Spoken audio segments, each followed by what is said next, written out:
Well, thank you for coming out on Mother's Day. So a small group, but we are still here. I do have to make sure because I was talking. We can't just reserve for the whole year, so I've got to make sure. But we should be good for the rest of the year. But I've got to make a call on Monday to reserve the room. Everyone knows me. I'm Senator Dinah Sykes, so thank you for being here. I'm sorry I missed last month, but I was going to school, and I think Brandon's going to school soon, so he'll have a lot of fun. But it was a crazy, fast and furious session. Thankfully, we are finished. And I've done a lot of these kind of legislative roundup things, kind of wrap ups for the end of the session.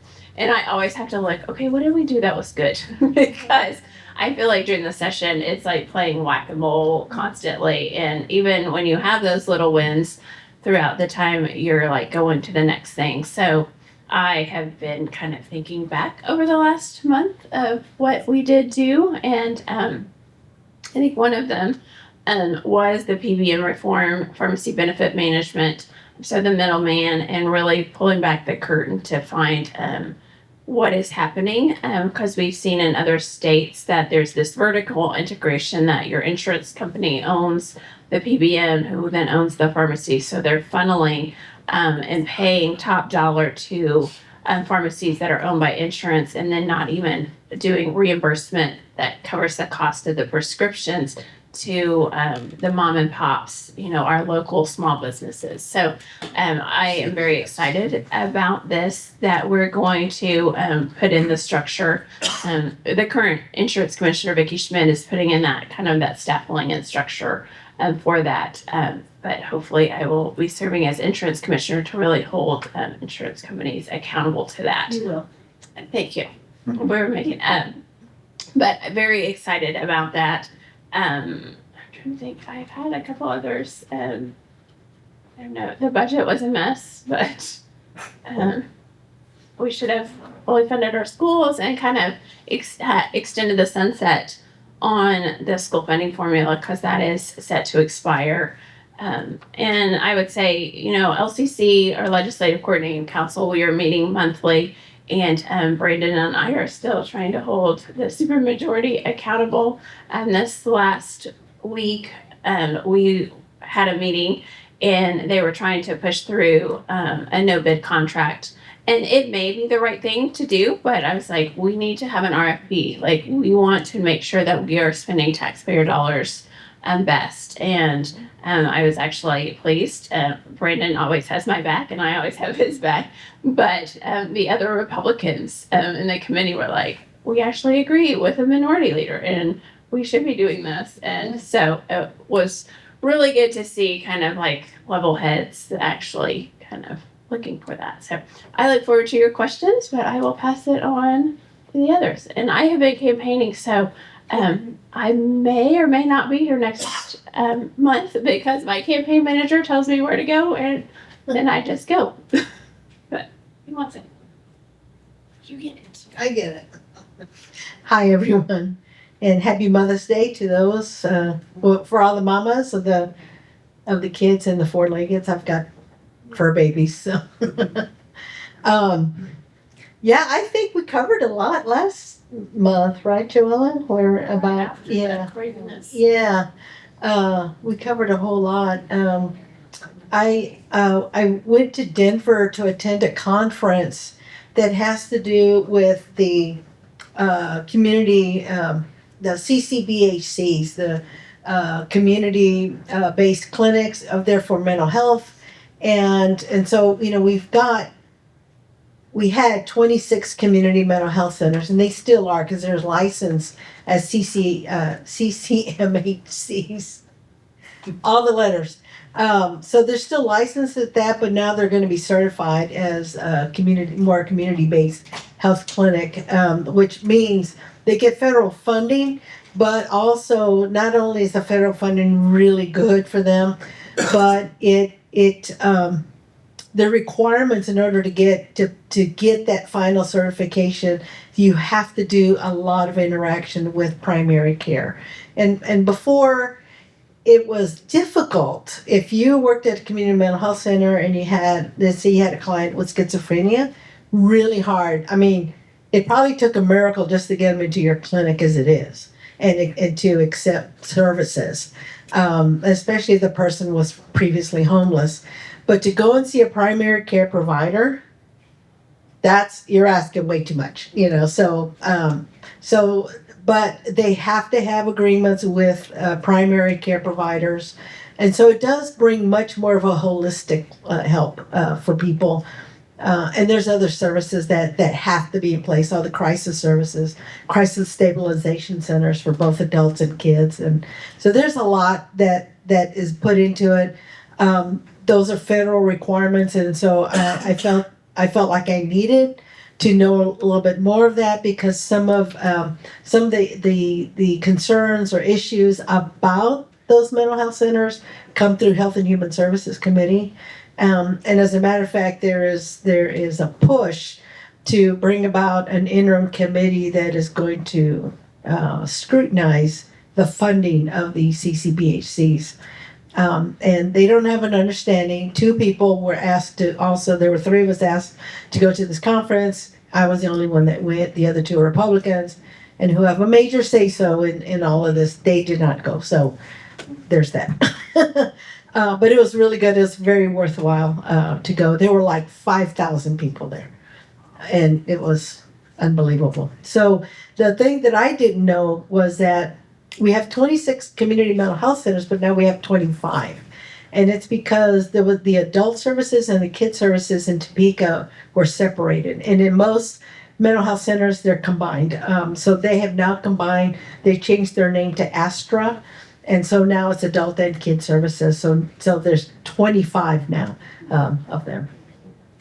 Had Bob Bethel committee meeting this past week, and a whole lot of attention is continuing to be placed on fraud, abuse, and waste, because the feds are looking at that. So they're telling the states to look at that. So they're really going through the rolls to see who receives Medicaid and whether they should be receiving it. The Inspector General is in particularly paying attention to any woman who has applied for Medicaid and who's claiming pregnancy 55 years and older. Because I didn't realize this either, that the feds said if a woman says that, or a person comes and says they're pregnant, there is no, you don't have to check. You don't have to produce anything that says you're actually pregnant, like from a medical doctor or a test, or urine test, whatever. You don't have to prove anything. And so they are focusing on women 55 years and older who are claiming that they're pregnant, and they're finding there's quite a bit of abuse in there. Well, that's what I was just about to ask, is how many they were finding. It's a small number, given the bigger population. But there aren't, I don't remember the number right now. I want to say maybe they were looking at 80 women, and I don't know, maybe 5-10 of them they felt are not really pregnant, and their reason behind it is not because they've talked to the person, but because they've looked at other services. They don't see anything like for prenatal. They don't see anybody purchasing having a prescription for prenatal vitamins or anything like that. So they felt like that as the person it's fraud. Now, So how much they spend time and money did they spend on the investigations to find these 5 people? yeah, a lot, and that's going to continue. It's a big push, and the Inspector General again said, "Well, if I had more staff," we're going, dude, you've asked for so much staff already. Yeah, yeah. But anyway, we'll keep pushing back, because every time he says, "Well, we could have saved this many millions," and we have to ask him, mainly the 3 Democrats on the committee, have to ask him, how much is that a state and how much is that a feds? Because with Medicaid, it's, their Medicaid is the biggest funder of Medicaid, not the state, so there's it's like a 60-40 split. So we asked him, so how much is that it would actually go back to the feds versus the state? Well, he didn't like that. He wants to give the big number and make everybody believe this is how much money would come back to the state. No, the majority of that would go back to the feds.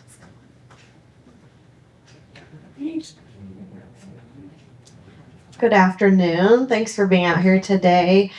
I spent my time after our last town hall getting organized for some guests from Japan who came over through the Japan Council for International Exchange. I had the privilege of getting to be on the U.S. to Japan group at the end of 2024. So last weekend I got to host a Japan to U.S.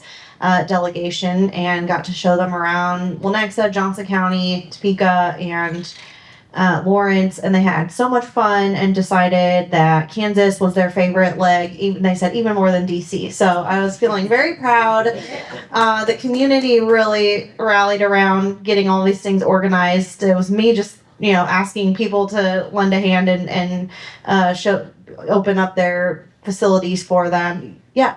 I showed them the Flint Hills Scenic Byway. We didn't get to make it that far. I had a Friday to a Sunday, so we did not do that. Well, we went Shawnee Mission School District, which they loved, and then the culinary students made them lunch, which was fabulous.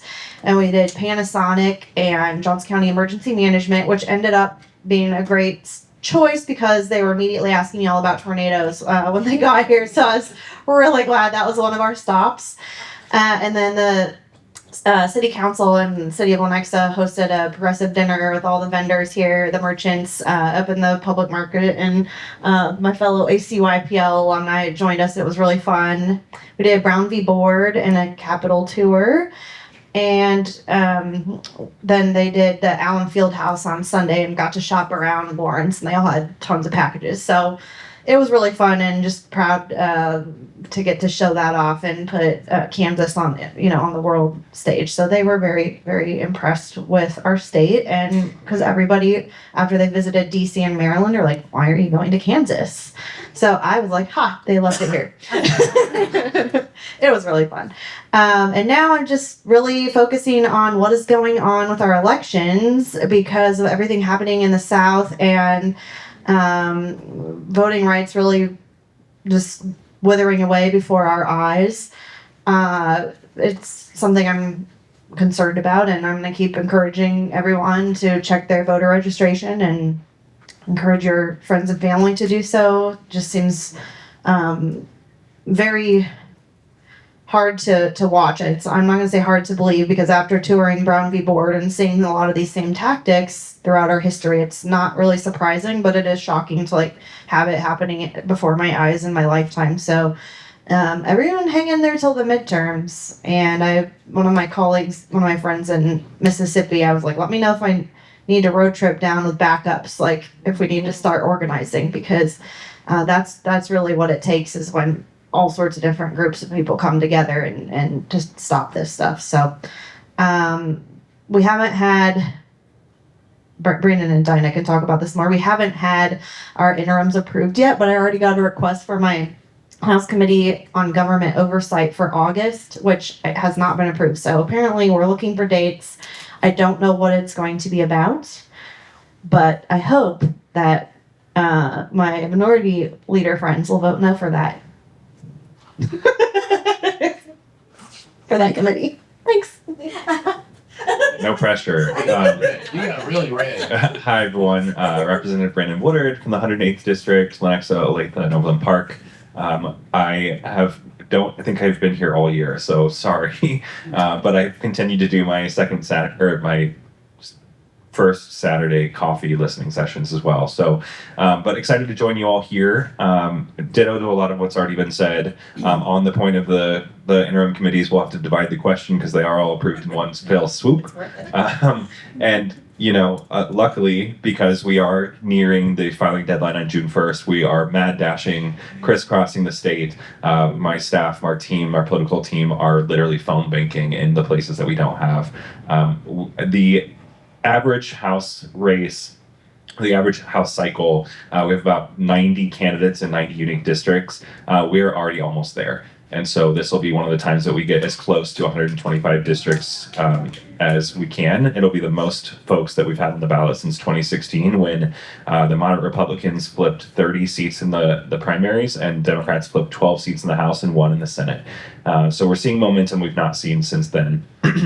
I just got back from Raleigh on Monday and Tuesday in North Carolina. It was my first time. It was lovely for the New Deal, which is a state and local version of New Dems. So kind of center-left. They're not the opposite of the progressive wing of the party. It's just more, because you have everyone, the whole gamut, but a much more like solutions focused. And so it was good to go see everyone. And I think the biggest takeaway for me was one of the briefings that was done by Public Policy Polling. They are one of the most trusted and accurate polling entities in the country. Their average margin of error is less than 2% when they're polling legislative races. And the biggest takeaway, they polled 5 congressional swing districts to get a pulse of where the country's at right now. And the generic ballot, a little less generous than some of them that we've seen, is that the generic ballot across those 5 districts is Democrats winning by 5%, with 12% of people still being undecided. What that means compared to 2024, with 65% of the electorate being upset with Trump's job as president, is that if this momentum holds where it's at, nothing else happens, there is a 10-point swing towards Democrats in this election cycle. We had 17 seats decided by 10% or less.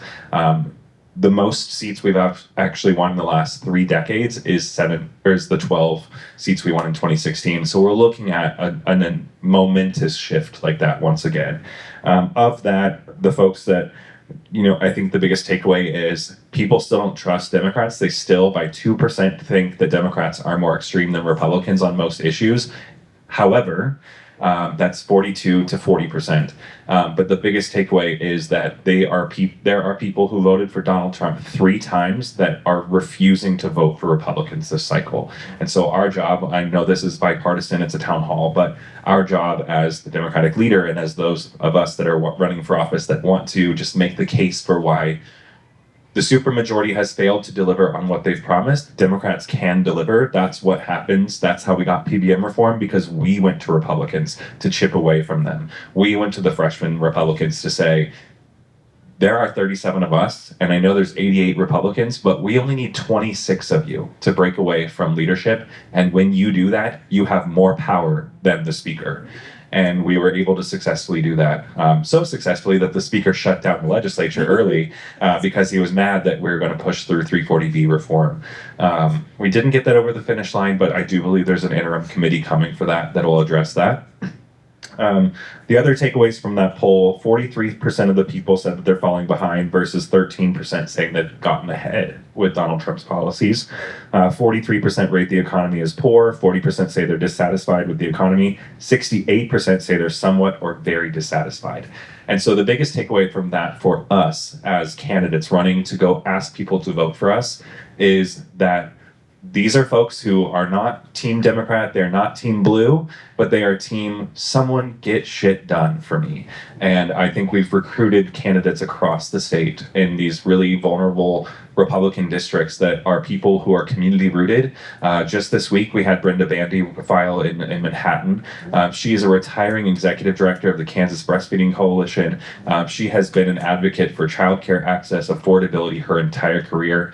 Our political director, Lauren, actually described Brenda to me when she was on her mission of finding the best person in that district. And also props to Lauren. She's had over 500 candidate recruitment meetings since she started with us in September, she and her team. So we're just excited. But people like Brenda who know the district, that know the streets that in that district, it's not this person, the typical, party activist or something that steps up. Not that that's how, we all had our own unique paths to public service, but we're finding those community-rooted people who not only understand what it's like to live in that district, that they are also struggling. And I think we're going to see a much different election year for us. The biggest things that we're looking ahead to, the LCC will do that. I was really excited that Dinah built that coalition on Legislative Coordinating Council to stop the no-bid contract.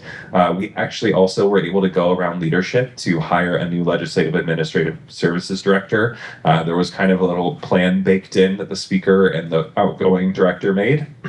And we were able to thwart that and hire someone who's truly committed to helping us modernize the legislature, making sure that we have bill tracking system that is, I don't want to put a Kansas business out of work, but we don't need to be giving no bid contracts for something that we don't know if it's the best thing that works for all of us. And just giving a contract to your friend because they're your friend is wrong. And so I appreciate and applaud Dinah for making that motion and having it succeed. I do think that there's a lot of changes that will come with the new LAS director. We should be making it as easy as possible for our legislators to do their job. We shouldn't have to fill out paper timesheets for our office assistants. We shouldn't have to wait 3 weeks to be reimbursed when you go to a conference. Our staff, even, I have one member of our team who's joining for NCSL. She makes under $50,000 a year. We should not be expecting her to put $2,000 in expenses on her own personal finances to then wait to get reimbursed just so she can do her job. So I think there's a lot of progress being made. And we're going to see it in really a new era with the House this next cycle. We'll have a new Speaker of the House. We'll have a new Majority Leader because the Majority Leader is a candidate for Speaker if he doesn't lose his election in November. And so we're going to see a lot of changes there. He only won by 9%. So 10-point swing. The math is mathing. So I think we're going to see a big change. You're going to see a number in the next couple of weeks of retirements. Not a ton on our side in the House. There's several Republicans that have announced that they're not running again. So new leadership, we'll have new members and new energy. And so I really look forward to our moderate friends making some gains in August and us making significant gains in November to really change the tone and tenor of the House come January. Now your questions. What are your questions? I know that in a couple of the prior town halls, you've talked about these groups that are basically trying to get a percentage of veterans assistance. Oh. Have you seen the law about predatory disabled veterans, the federal law, and what do you think about it? Yeah, we were able to stop that bill and twice, and so it didn't go through, and that's what. And What's the federal one? but I think that, Federal one. I don't know. I was in the state one. I don't know what the federal one is, and Is that the one where they have lawyers come in and do their case for them? Was that what you're talking about? Now, there was a federal bill that was in the news this past week that would prevent or go after quote unquote sharp turn. Yeah. Yeah, there is. The veterans have been asking all the veterans state groups have been asking the feds to pass some regulation about that instead of letting only the states having to regulate that. So the bill that tried to get passed in Kansas, we stopped it twice, if not 3 times. And so yeah, we were hoping that the feds would do something, and it looks like there's movement now about that because they are not regulated. They are not being trained, through the VA like all of the other veteran services are. So I think they're gonna try to. I don't think they're gonna outright ban them, but I think they're gonna add some good guardrails around there that will help protect the veteran. Honestly, I don't think they should be getting any more than 2,000. That should be their cap, and not a percentage, but a money cap, because right now that cap could be 20,000. It's crazy. Right. So yeah. But at least there's some movement now on it on the federal side. Wow. Yeah, it looks like 2 House members, Don Bacon from Nebraska and Chris Pappas, have a bill, and it looks like some of these companies have been using robo-dialers to call, Yeah. and so they want to ban that from calling federal agencies, and they're sending these bills I can't read the whole thing right now, but it does seem like there is bipartisan support looking at similar things, and that's probably why these organizations were trying to get out ahead of this and get some state protections and support. So I just want to give a shout out to Representative Ruiz. We stopped that the second time because she was there having the back of our ranking member while the chair and vice chair were screaming at him. Yep. Literally screaming at him on the floor to try to demand him to sign a conference committee report so it could come back to the floor again. And because Susan helped him hold strong, they went and told him, we're not doing this, we're not signing it. He told the majority leader, he said, fine, it's dead. You can try next year. So I want to give major props to Susan. That when we talk about people that are fighters, she truly was like, no, we have your back. We've got you. Don't sign it. Stay strong. But you also had his back. Of course. Because But I just saw them like screaming and Susan was just like in his face, like, no. Also loud guys. They are loud. they were so bad. They were horrible. Any other questions? Tony? I have just a general question, and it happens to be about insurance, but I'm not probably your area, but like, I had to go get a test for, I think it was called a calcium test for my heart. And it was only, well, I had to go to Menor. My insurance didn't cover it because they said they just don't cover it, but it cost me 73, something like that, $73. If it's a plus for the patient, why isn't the insurance paying that instead of paying out the negatives for the bills? Yeah. Pay for something that would help you continue to get better than to stay on their medication. Yeah, and I think that's a conversation that I want to have because there are a lot of bills that we've actually been introduced by Republicans and Democrats trying to do those preventative care things. Like, how is this? And because the insurance lobbyists are really good and they have leadership in their pocket, they just stop those. So we don't even have conversations, which I think is so important. When we got that PBM reform, we were able to have those conversations and break down kind of that stronghold that they had. So I think on some of these other issues, we've seen it in other states where insurance will actually stand down because they do see that providing these preventative services is actually going to save, like they're going to pay more at the beginning, but in the long run, it's saving.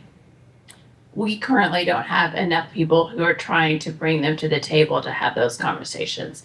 And I think Vicki Schmidt, who is our current insurance commissioner, she has done a much better job than her predecessor, but she is not doing like what Kathleen or Sandy did really with those consumer protections. So I think building on what she has done and trying to bring them to the table, we can have some of those reforms. And I think when you have the data and you're able to sit down with legislators, that's when you build that coalition and can move forward. But that I've heard that across the way. And a lot of times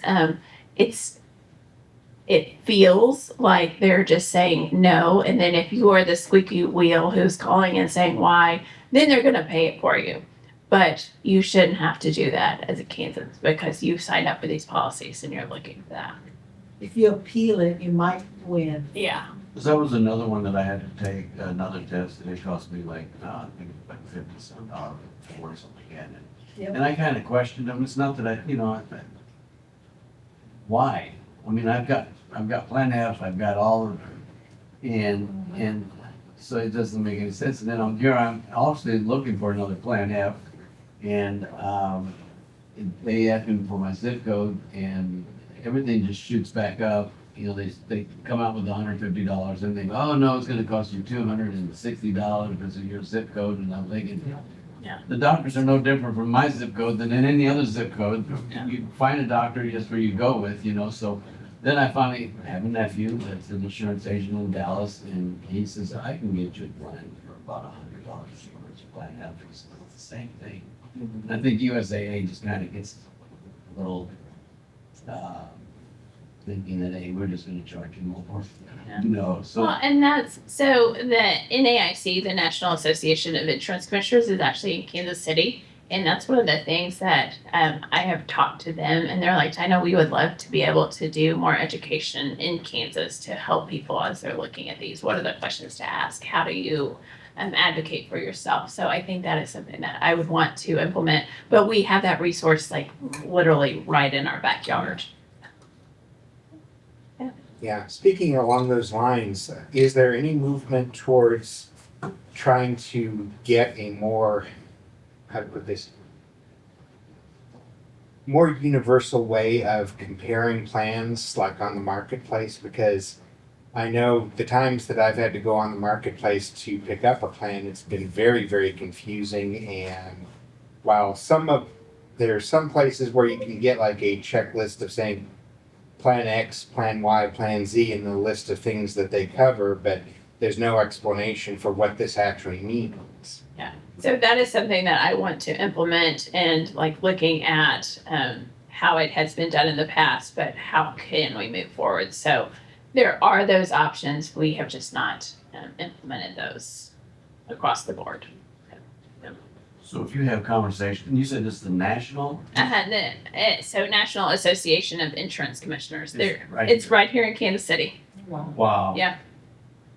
I mean, that would start out, preventive medicine can go a long way. And so I'm a part of a Millbank Fellowship cohort, and that's what they're doing, looking at health policy. Like, how do we have advocates for these preventative care? And I have a lot of family docs who are part of that conversation, and they're not the ones who have the funds to hire the lobbyists. And I'm not saying specialists, like we need specialists, but they've got the money to pay for the lobbyists, both federally and state, who are pushing for making sure their reimbursement and all of that.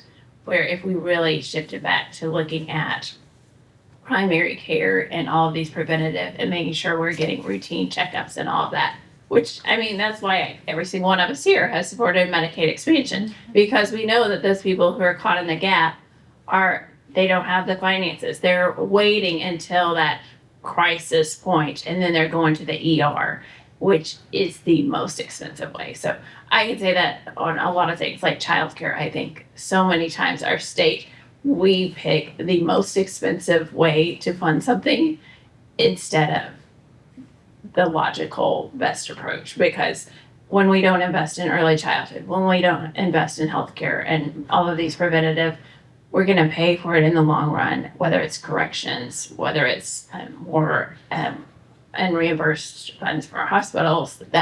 That's what we normally do. So when our colleagues are saying we're putting more money in your pockets, they're just taking it away, and it's going to actually cost more in the long term because they don't want to fund these services. And you have a question. I want to give Greg an opportunity because he is a candidate, and we are so excited to have him, and it's a small group, but these are mighty, and they talk to everyone. So we're going to get your message out, and you'll have to come back another time. Well, thank you, everyone, and happy Mother's Day. I think I'm going to sit as well. So I say happy Mother's Day, but especially happy Mother's Day to stepmothers and mothers who also do double duty as fathers, like my mother did for several years. My name is Greg Mitchell. I'm running for Johnson County Commission for District 5, which includes portions of this Senate district as well as Senate District 23 and 35. Certainly not those entire Senate districts. I've got a list of the precincts that cross over here. It's most of Ward 4, only one district in Ward 3, and several in Ward 2. So I can give you specifics on that if you're interested. But I'm running against a 16-year incumbent who wants to do another 4 years. And I'm not running as like bringing a fresh face to the commission, but bringing some freshness to that specific district.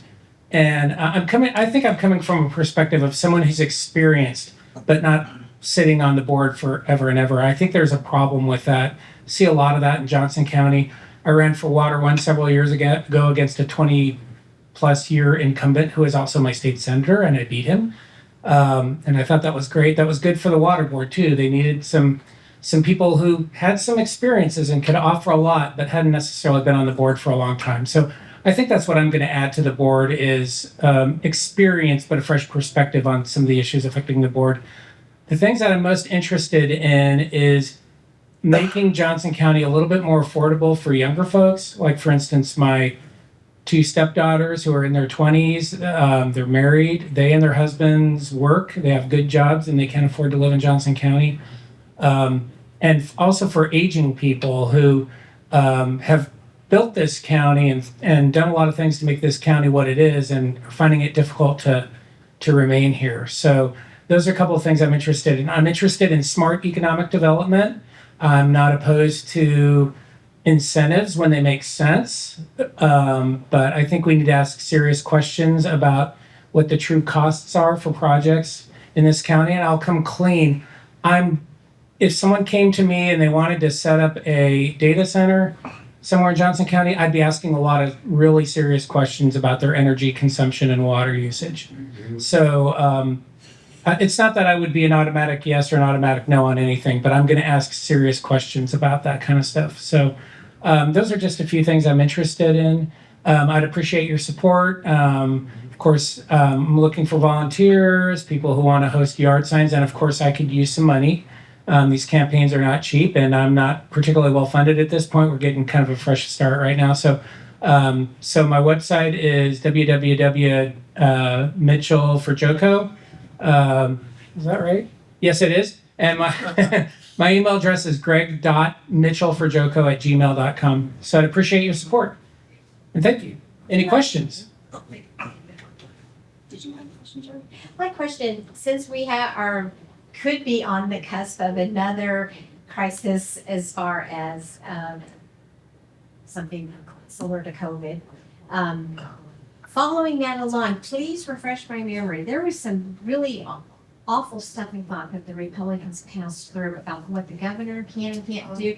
And I kind of listened but didn't listen, but now I'm thinking I probably should refresh. Yeah, they did update the Kansas Emergency Management Act, severely restricting both the governor's ability in a public health crisis as well as local county health officers' ability to protect people. Which I think is also so important for county commission because the county commission has a public health and like they are the public health. So yeah.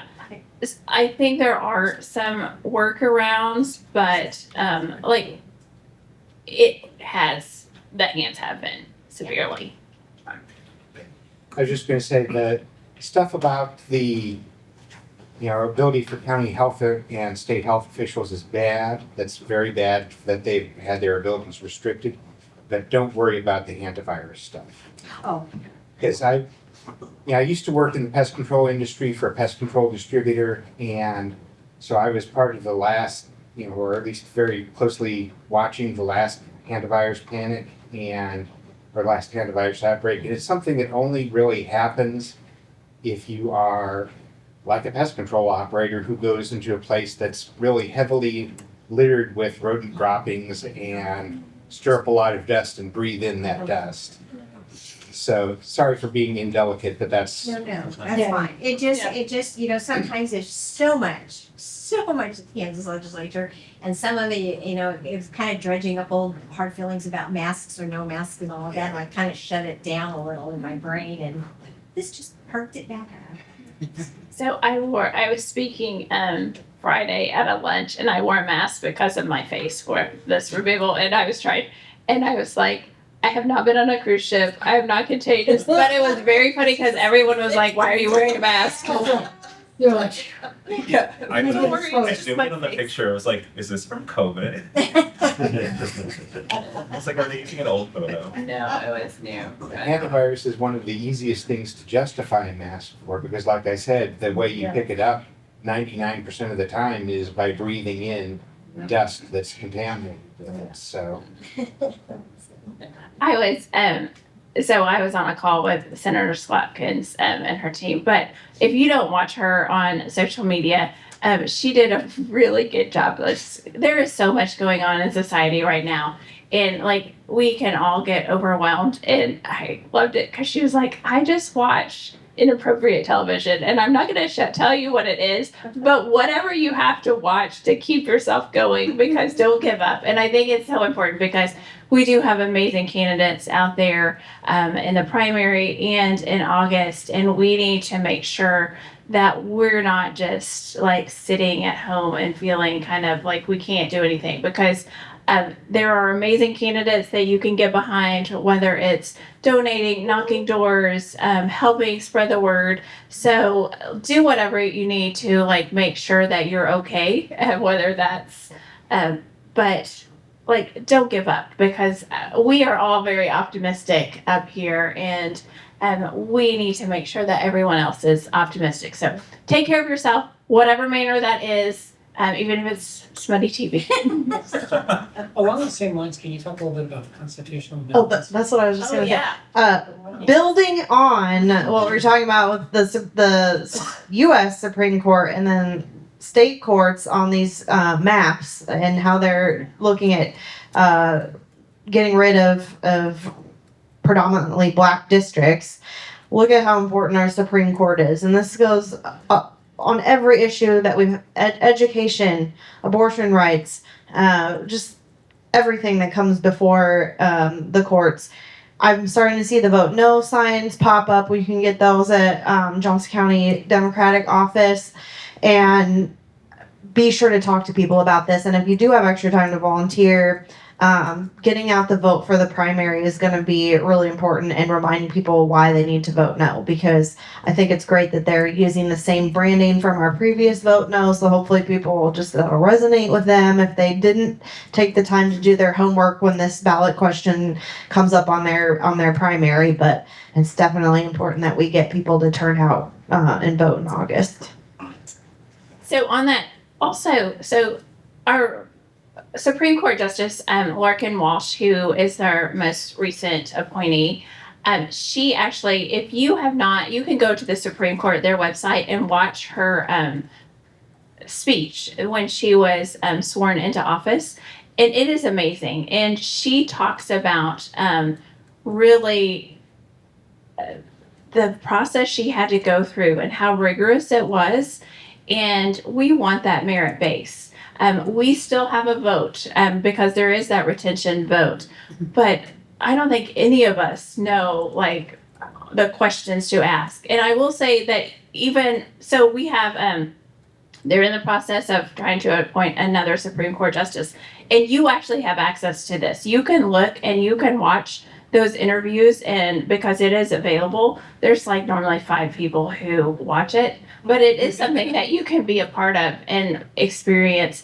And then because these are the people who know what to ask, and it is very merit based. But then when there is a statewide election, we all have that voice for retention. So I really think we should push back against like we don't have a say, because we do have a say. But we want to know that the professionals and people who know the right things to ask are actually doing this. So, but go and watch Larkin's speech, because she like nailed why it is so important and why the process that is currently in place is so needed. I'll just add, and this is way less of a vetting process than that, but I just saw the paperwork for the first time. We've all been meeting to start the process of making our appointments to the sports commission. Regardless of your position on the Chiefs deal, we do need to have oversight. And so starting the appointment process, they have to go through a full KBI background check, which is like 1/10 of what a Supreme Court justice nominee would have to go through. The questionnaire alone is like 15 pages. They do a KBA background check on everything they've ever done. They look at their finances. They interview their neighbors, their family. And so it's just when we do hear that, it's this willy-nilly process, and these, bureaucrats and lawyers are just picking people in a dark room. It's insane. When they're going through they are being vetted far more than you would ever if you were running as a partisan elected official. Brandon, how many states have where they elect? I don't know that number, but we just saw in Wisconsin an open Supreme Court seat in a special election where they spent $100 million. We're already sick and tired of we're the ones sending them, but we're all tired of getting the mail and digital ads and TV ads. You're already getting all of those. Imagine adding our third branch of government to that stack of those. And, I guess to highlight that, the Democratic Legislative Campaign Committee, the DLCC, is the legislative arm of the DNC of the party. They are so focused on Kansas that they see how important it is for us to defeat this, that they just made $100,000 investment in the Vote No campaign. $100,000 out of a $15 to $20 million budget's a drop in the bucket, but they're so focused on our ability to win seats in Kansas in 2026 that they felt it important to do $100,000 towards that. The most the House Democrats have ever raised in one cycle is $560,000. So we're going to go. I mean, we're already actually close to beating that, which is exciting. And then we're just getting started on fundraising this year. But knowing that means that they're going to come in with a very significant investment for the general election for us as well. Yeah. Something I'd like to mention on the vote no signs is, honestly, I don't think they distinguish them enough from the ones from the prior constitutional amendment election. So I thought they were just pulling the old signs out of storage. So that's something that might pass along, is that you want to make sure they look distinctive enough so that people know that, yeah, this is talking about a new campaign. This is not people trying to rehash the old campaign. Yeah, they do say they have different wording in the dates, but they use the same branding. It's the same brand. Yeah. And when you're driving along the road, that's something impossible to see. Yeah. I hope people will go look up what that means, because I think Vote No is a good brand. Yeah. There was half of that in 2022. Yeah. This one's a lot harder. It's more in the weeds than the previous Vote No. So I hope that using the same branding makes it people go and check, like, wait, are we doing this again? What is it? And when in doubt, when you have a Republican supermajority, if you don't tend to align with those, and there's a constitutional amendment that requires their supermajority to pass it, vote no. Maybe just have it say, like, vote no 2026 to make it clear that you're talking about this year and not the prior. Already done, those are all out. I think though, as postcards and things, I think that is it for Chris. We will pass that message along. Yeah, I'm gonna be putting something on my my franking piece that I send out to my district, just to put a little bit more information on there and say the date of the primary and that. And I think a lot of us are doing that just to get get that information out to our constituents that it's coming up, because it is. I mean, there's a reason they put it on the primary. Right. Oh yeah. And that was my franking piece for those in my district. It was in December it came out, but it was on the constitutional amendment, trying to educate that. So. And we have to get that language approved because it's paid for by taxpayer dollars. So we can't say, like, go vote no. Mine says whatever the language is, and it's like, and that's why I voted no, and why I will be voting against it on August 4th. Yeah. Cool. That whole process has been great. Good. So much better. But I do feel, just my sense of the last couple of times I've run for office, I feel like we are way, for it still not even being June 1st yet, with Brandon's leadership, we are way ahead of where we normally are as far as having our vendors selected, having all of our candidates ready to go. Some of them already have a lot of training under their belts, like they know how to hit the ground running. So I do feel like we are ahead in the game instead of a couple steps behind. So I'm feeling so positive and optimistic, but also very skeptical of what the president may try to pull in these midterms. When he senses he's losing, he's not just gonna go quiet. So maintaining, be vigilant, find your candidate or two to help them get them across the finish line, and just make sure your neighbors and friends and family, everybody's voting. I appreciate that. Just to echo on our vendors. So normally we've had the last several cycles, I was working either as a campaign volunteer or staffer for 10 years before running my first time.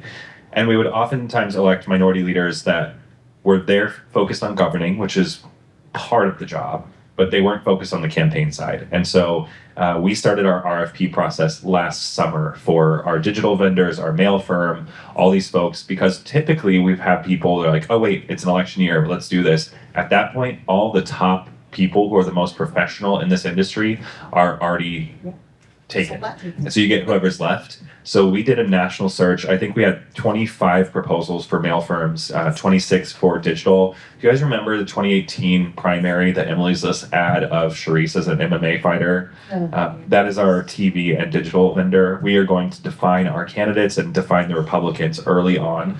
The last minority leader said, quote, digital ads are a waste of money. And then he got his tail handed to him in a primary, where the other person did digital. So we and they're actually all coming here this week. So I'm excited to have them on good ground in Kansas City, meeting a lot of our top targeted candidates. And through June 1st, we'll sprint through the finish line to find the right people for each of these districts. But I do feel very bullish on our chances in Kansas. There a couple weeks ago, Ken Martin, the DNC chair, talked about why he why he's confident Kansas will break the supermajority. And regardless of who the governor is, that is really important. That means no more constitutional amendments on the ballot unless we say so. That means no more voting at 3 a.m. unless we say so. That means getting another seat on federal and state affairs, tax, and appropriations, where oftentimes those budgets are passed out on 11-11 ties, with 7 Democrats voting in favor of it and 4 Republicans. And so obviously we want a Democratic governor. If that's not the case, we want a centrist Republican governor. But either way, even if it's conservative, we will have so much more ability to drag a seat to the table to negotiate. Which Can you say a little bit more about how many bills we could have sustained?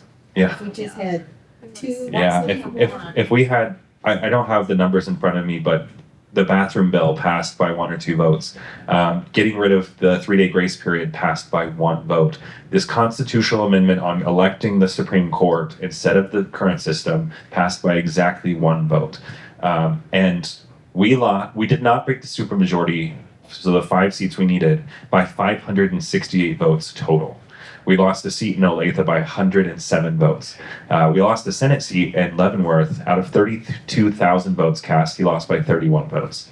And so 1 seat pickup is a huge difference. If we can pick up 5, that's huge. If this 10-point swing is real, we're going to have not what I've been saying, and people thought I was crazy 2 years ago when I said this. I don't care just about breaking the supermajority. I care about us having the majority and the speaker's gavel within the next 10 years. Yeah. And this is going to help us make significant strides towards that.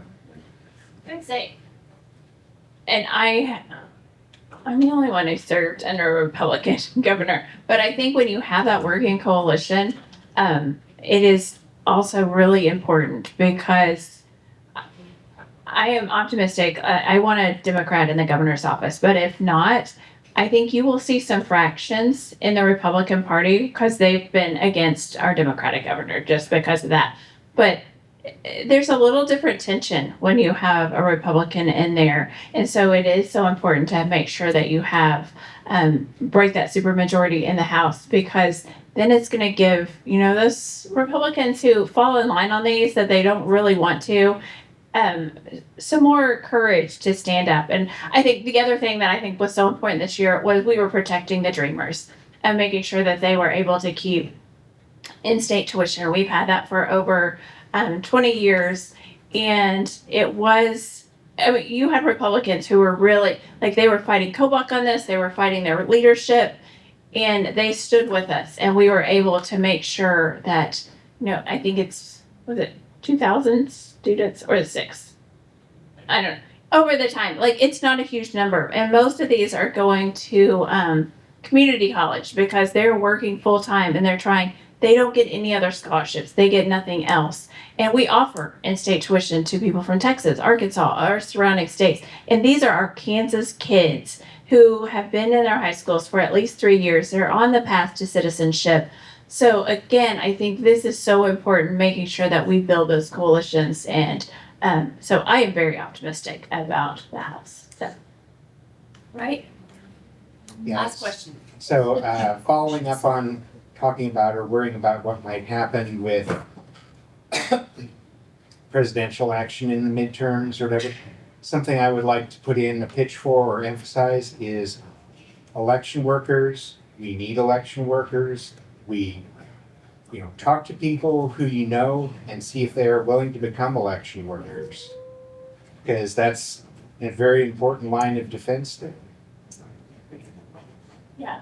So reach out to your friends and neighbors. I know it is a long day, but and I think for anyone who has had any question about do we have fair and safe elections, if you are an election worker, you realize that we absolutely do. So They had an open house tour, well, not open house, but to all the former all people who'd worked at election before, they had a tour 2 or 3 weeks ago of the Johnson County Election Office and some of the new stuff that they put in, putting in a cage for all voting machines that you had to have specific card access to be able to get in there, and they're really, I would almost say paranoid about election security Sure. and making sure that people can't get in and interfere. no, it is very safe. And I mean, even our current Secretary of State says this. Just would invite you. It's always fun. The filing day celebration, June 1st at 6 p.m. at Serve SERV in Overland Park at 9051 Metcalf. All the candidates who are running for office come, and it's a fun celebration. So join us. All right. Well, thanks for coming. Thank you. We will see you next month.